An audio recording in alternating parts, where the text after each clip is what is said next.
Tips के कई सवाल हैं। आप में से कुछ लोग बीच में कुछ सवाल पूछना चाहते थे। आप कुछ भी पूछना चाहते हैं, आप स्वतंत्र हैं। आप अपनी सीट पर अपना सवाल पूछ सकते हैं और मैम आपके सवालों के जवाब देंगी।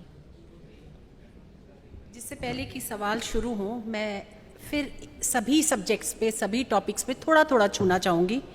आप सुबह से ये सत्र ऑन है, सब बहुत सारे वक्ताओं को सुन चुके हैं, लेकिन मैं कुछ अपनी बात रखना चाहूँगी। राष्ट्र महिला आयोग की आँखों से किस प्रकार हमने ये कार्यक्रम शुरू किया और यही नहीं, बाकी कार्यक्रम क्या क्या हम कर रहे हैं और आप किस तरह से राष्ट्र महिला आयोग से सहयोग ले सकते हैं। मैं सबसे पहले ICPS का धन्यवाद करना चाहूँगी, आपके ऑफिशियल्स का धन्यवाद करना चाहूँगी, क्योंकि उन्हीं के कारण आप यहाँ पर बैठे हैं। हम ये प्रोग्राम और कहीं तो कर सकते थे, लेकिन हम इस ऐतिहासिक जगह पर नहीं आ सकते थे अगर ICPS का सहयोग हमारे साथ नहीं होता। और इस कार्यक्रम का जो मुझे लगता है जो चमक है वो इसी स्थान पर बैठ के उतनी आ सकती है। बाहर हम किसी भी हॉल पे ले जा सकते, किसी 5 स्टार होटल में ले जाते आपको, ये चमक नहीं आती इस कार्यक्रम की। तो मैं उनका हृदय से धन्यवाद करना चाहूँगी। आपने सुबह से जेंडर पे बहुत सारी बातें सुनी, जेंडर इक्वालिटी की बात करी, लेकिन मेरे से पहले वाले वक्ताओं ने सबने नारी को या तो माँ, या तो बहन, पत्नी, ये सब से जोड़ा, लेकिन उसकी इंडिविजुअलिटी से बात नहीं करी। अगर मैं माँ नहीं हूँ, अगर मैं पत्नी नहीं हूँ, अगर मैं बहन नहीं हूँ और अगर मैं किसी भी संबंध में नहीं हूँ, तो क्या मैं नारी नहीं? या मैं उतनी ही मजबूती से क्या काम नहीं कर सकती अगर मैं माँ नहीं हूँ? अगर हम सशक्तिकरण की बात करते हैं और अगर हम इक्वालिटी की बात करते हैं, तो मुझे लगता है मेरी पहचान पहले मेरे नाम से होनी चाहिए, मेरी पहचान मेरे काम से होनी चाहिए। मैं किसी की पत्नी हूँ या मैं किसी की माँ हूँ, उससे नहीं होनी चाहिए। और हमने इसको बहुत ग्लोरीफाई कर दिया है, नारी के बहुत सारे रूपों को हमने ग्लोरीफाई कर दिया है और कहीं ना कहीं हम भूल गए हैं कि मैं क्या हूँ। आज मुझे आप सबको ये याद कराना है कि आप क्या हैं, क्योंकि हमने जब ये कार्यक्रम किया और हमें बहुत सारी मुश्किलें आई और आज भी देखा गया कि कुछ महिलाएं इसलिए नहीं आई क्योंकि उनके पति नहीं आ रहे थे और वो बस से वापस चली गई कि हमारे पति नहीं आएंगे तो हम नहीं आएंगे। तो अगर हम पंचायत से पार्लियामेंट की बात करते हैं, तो मुझे नहीं लगता वो व्यक्ति जो अभी भी हाथ पकड़कर चलना चाहता है वो पंचायत से पार्लियामेंट तक पहुंच सकता है या उसके लायक भी है। हम उन्हीं महिलाओं को लाना चाहते हैं जो एकला चलो, अकेला चलना सीखती हों और अपने पीछे लोगों को चलाना सीखती हों। वही महिला आए जो अपने जैसी और लीडर तैयार करे। लीडरशिप की क्वालिटी सबसे बड़ी ये होती है कि आप अपने जैसा और लीडर तैयार करें। आप केवल लीडर बन के अकेला ना चलें, आपके पीछे लोग होने चाहिए और आप जो पीछे हैं उनको हाथ पकड़कर चलाना सिखाएं। महिलाओं में कहीं ना कहीं ये कमी है कि एक महिला ऊपर चली जाती है तो सोचती है नीचे वाली महिलाओं को हम नहीं लेके आएंगे, क्योंकि अगर वो आगे आ गई तो सीट जो ऊपर है वो खाली मेरे लिए नहीं रह जाएगी।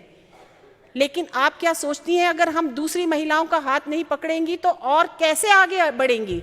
अगर मैं नहीं चाहूंगी कि आप पार्लियामेंट में आए तो बाकी महिलाओं को कैसे स्थान मिलेगा? आज जब नारी शक्ति वंदन अधिनियम आ गया है तो हम महिलाओं का साथ नहीं देंगी तो उस बिल का क्या होगा? अगर हम वोट ही महिलाओं के लिए नहीं करेंगी, और पिछले कुछ इलेक्शंस में अगर आपने देखा होगा, महिलाओं ने सरकारें बदलने का काम किया है। महिलाओं ने वोट डालकर सरकारें बदली हैं, सरकारें बनाई हैं। आज आपका वोट बहुत ज़्यादा इम्पॉर्टेंट है, लेकिन केवल मैं ये नहीं चाहती कि महिलाएं सिर्फ वोट दें, महिलाएं वोट लें भी, इसके भी हकदार आप बने। आप उस लायक बने कि आप असेंबली में खड़े हो सके। ये जो 33% है, हम इसको 50% पे, हमारी पॉपुलेशन 50% है, हम क्यों ना 50% तक मांग करें, लेकिन उसके लिए पहले 33% लायक भी हमें बनना है। हमें अपने हमने कुछ 80 महिलाएं थी जो असेंबली में थी, डिफरेंट असेंबली में थी, एमएलएस थी। उनकी ट्रेनिंग, हमने 3 ट्रेनिंग्स करी उनके साथ। और मुझे बड़े दुख के साथ कहना पड़ता है, जब पहले दिन उनको पूछा गया कि आप एमएलए क्यों बनी, तो अधिकतर ने कहा कि मेरे पति थे पार्लियामेंट में, या मेरे ससुर थे, या मेरे पति थे, इसलिए मैं पॉलिटिक्स में आई। आज मुझे ये सब स्पीच मैंने तैयार नहीं की थी, मैंने बहुत अच्छी स्पीच वैसे शब्दों में की थी, लेकिन मुझे लगा आज सबसे ज़्यादा ज़रूरी है कि मैं आपसे कहूँ कि आप अकेले किसी के कारण ना आए, आप अपने कारण आए। जब आप अपने कारण आएंगे तो आप सीखेंगे भी, और हमें ज़रूरी है ऐसी महिलाओं की जो अपने कारण आएंगी तो सीखेंगी और देश को बदलाव लाएंगी। जो हमारे प्रधानमंत्री कहते हैं कि महिलाओं को महिला लेड एम्पावरमेंट की, ना विमेन लेड एम्पावरमेंट की ज़रूरत है, तो वो वैसी ही महिलाएं बनेंगी जो अपने साथ लोगों को लेके आएंगी, ना किसी के साथ आएंगी। ये बहुत ज़रूरी है। इसी के साथ मैं कुछ आपको राष्ट्र महिला आयोग के कार्यक्रमों की बात बताऊंगी। राष्ट्र महिला आयोग जब ये बना था तो ये देखा गया था कि ये महिलाओं को एम्पावर करे, इनके लिए पॉलिसीज बनाए, इनके लिए जो कानून में बदलाव ला सकते हैं वो बदलाव लाएं। हमारे देश में इक्वालिटी हमेशा से है, ऐसे बहुत कम देश हैं जहां देश का संविधान बनते ही इक्वालिटी मिली हो। कई ऐसे वेस्टर्न वर्ल्ड में जिनको हम बड़ा लुकअप करते हैं, बड़ा ऊपर देखते हैं, वेस्टर्न वर्ल्ड में 1960 के बाद ऐसे विमेन को इलेक्शन में वोट डालने का राइट मिला है। हमारे देश में जैसे ही संविधान बना वैसे ही इक्वालिटी का राइट था, हमेशा से राइट था, लेकिन उस इक्वालिटी को हमने यूज़ नहीं किया। कहीं ना कहीं समाज में बदलाव लाने की जो ज़रूरत है वो नहीं आया। इसीलिए राष्ट्र महिला आयोग आज सबसे बड़ा जो काम कर रहा है, विचारों को, सोच को बदलने की बात कर रहा है। और वो सोच तभी बदलते हैं जब हम ऐसे रूबरू होकर बात करते हैं। और सबसे बड़ा आज जो हम बदलाव देख रहे हैं लोगों में, वो सोच में बदला जा रहा है। और मुझे लगता है धीरे धीरे देश में भी बदलाव आएगा जब हम सब एक दूसरे की सोच में वैसी सोच, इक्वालिटी की सोच लाएंगे। अगर हम अभी जेंडर इक्वालिटी की बात कर रहे थे, घर में बेटी पैदा ही नहीं होने देंगे, पैदा होगी तो उसको पढ़ने नहीं देंगे, पढ़ने देंगे तो अच्छे स्कूल में नहीं पढ़ने देंगे। नमस्कार मनोज जी, हमारे बीच में हमारे सांसद मनोज जी आए हैं, उनका हृदय से स्वागत करती हूँ। मनोज जी, मैं आपकी जेंडर इक्वालिटी की ही आपने जो बात रखनी थी मैं ही रख रही हूँ, तो आप उसको आगे बढ़ाइएगा। यदि आप महिला बच्ची पैदा होने से पहले उसको कोख में मारते हैं और उसे पैदा नहीं होने देते तो वो जेंडर इक्वालिटी नहीं। अगर आप उसको पढ़ने नहीं देते, आपके यहाँ बेटा है, बेटी है, लेकिन बेटे को आप अच्छे स्कूल में भेजते हो और बेटी को अच्छे स्कूल में नहीं भेजते हो, वो इक्वालिटी नहीं। खाने के लिए माँ ही लड़के को अच्छा देती है और लड़की को नहीं, ये माँ ही कर रही है, कोई आदमी नहीं कर रहा। तो जेंडर इक्वालिटी हम महिलाओं में भी आने की जरूरत है, सिर्फ पुरुषों में नहीं। आप जो बैठे हैं आज, अगर आप यहाँ से प्रण लेके जाएं कि हम अपनी बेटियों को इक्वल राइट देंगे, उसमें राइट में आप उनको अपॉर्चुनिटी भी देंगे काम करने की, पढ़ने की, अपने डिसीजंस लेने की। सबसे बड़ी ज़रूरत है महिलाओं को, मेरा डिसीजन मैं खुद लूँ, मुझे पढ़ना है नहीं पढ़ना है, मुझे क्या सब्जेक्ट पढ़ना है, मुझे किससे शादी करनी है या नहीं करनी है। ये डिसीजन आप अपनी लड़कियों पे अगर छोड़ेंगे तो मुझे लगता है वो जेंडर इक्वालिटी है, और उसको आने में अभी समय लगेगा। इसलिए हमें सबको ये काम करना है जो राष्ट्र महिला आयोग कर रही है। हम आज महिलाओं को इकोनॉमिकल एम्पावरमेंट की बात करते हैं तो हम उनको ट्रेनिंग दे रहे हैं कि कैसे वो अपने बिजनेस शुरू कर सकती हैं।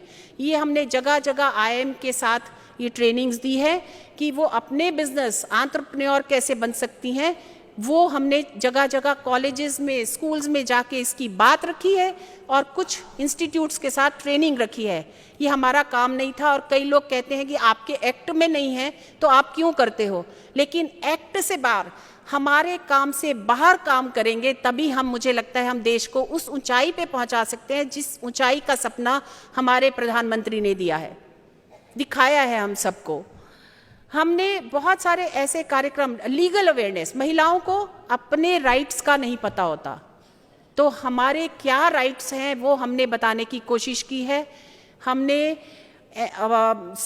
एक एक डिस्ट्रिक्ट में जाकर उनके लीगल राइट क्या हैं वो बताने की कोशिश की है। और जब तक आपको अपने लीगल राइट नहीं पता होंगे, आप कैसे लड़ पाएंगी। डोमेस्टिक वायलेंस की बात करें, आप घरेलू हिंसा जिसको कहते हैं, घरेलू हिंसा होती है लेकिन हम क्यों चुपचाप सहते हैं? क्योंकि हमें राइट नहीं पता कि डोमेस्टिक वायलेंस एक्ट है, आप जाकर पुलिस में शिकायत कर सकते हैं। ये सारे एक्ट जो हैं हम बताते हैं महिलाओं को अलग अलग डिस्ट्रिक्ट्स में जाकर। ये एक बहुत बड़ा कार्यक्रम हमारा चल रहा है।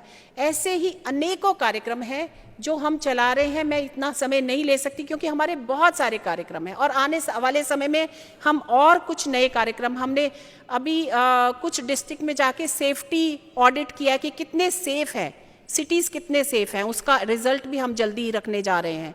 हमने एक स्कीम बनाई है अभी जिसकी हम बात करेंगे कि डोमेस्टिक वायलेंस से जो विक्टिम हैं उसको हम रिहैबिलिटेट कैसे करें, उसको दोबारा पाँव पे कैसे खड़ा करें। हमने अपने शिकायतों के साथ साथ बहुत सारे इस तरह के कार्यक्रम किए हैं जो आपको नीचे रूट लेवल पर मिलेंगे, आपको हेल्प मिलेगी। इसके साथ क्योंकि मनोज जी आए हैं और उनको भी समय में हम देंगे बात करने का, अगर उनके बोलने के बाद आपके कोई क्वेश्चन है, मैं चाहूँगी 10-1 महिलाएं मेरे से क्वेश्चन करें मेरे काम के बारे में, राष्ट्र महिला के आयोग के बारे में, तो मैं उसका जवाब दूंगी। मेरे ख्याल से मनोज जी आप बात करेंगे। धन्यवाद आपके इन शब्दों के लिए। बहुत खूब कहा है किसी ने